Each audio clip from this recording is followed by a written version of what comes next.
বন্ধুরা সবাই কেমন আছে? আমি একটা বড় ব্লগ নিয়ে চলে এসেছি। তো হ্যাঁ, আজকে গণেশ পূজা আর আমার বাড়িতে ছোট্ট করে একটা গণেশ পুজো হচ্ছে।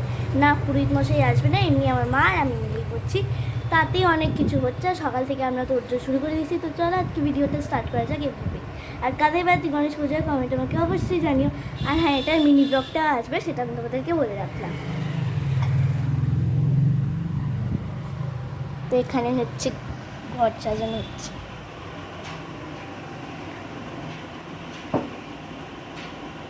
এখানে ধুনুচি রাখা আছে আর এখানে ফল সাজানো। এখানে দুধটা দিয়ে যেটা স্নান করানো হয়েছে। দুদিকে দুটো সুপারি দিতে হয়, সুপারির সাথে হ্যাঁ, হলুদ সুতো লাল সুতো দেয়, কিন্তু আমার কেনা হয়নি বলে আমি দিতে পারিনি। কিন্তু এই সুপারি দুটো দিতে হয়। যেমন শিব ঠাকুরের বাহন আছে নন্দী ফিরিঙ্গি, সেই রকম গণেশের এই হচ্ছে তোমার একটা হচ্ছে সিদ্ধিদাতা আর একটা হচ্ছে বুদ্ধিদাতা। বুঝতে পেরেছো? সিদ্ধিদাতা বুদ্ধিদাতা এই হলো। এটা একটা ছোট গণেশ আর এটা একটা বড় মূর্তি। এটাকে দুধ দিয়ে স্নান করানো হয়েছিল। এইগুলো ঘটনা হচ্ছে, কথা বলতে খুব ভুল হয়ে যাচ্ছে। আচ্ছা, মালাগুলো দিয়ে দিয়ে আমি দেবো? না, জবার মালাগুলো পরিয়ে দিই।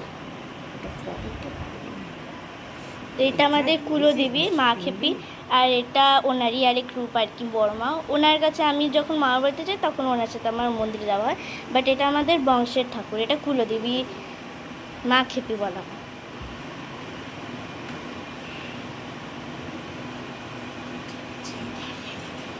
একটু দাঁড়িয়ে দিলে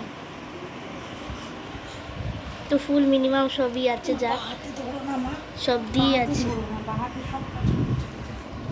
সরি, এখানে সব ফুল আছে আর ওখানটায় দুব্ব রাখা।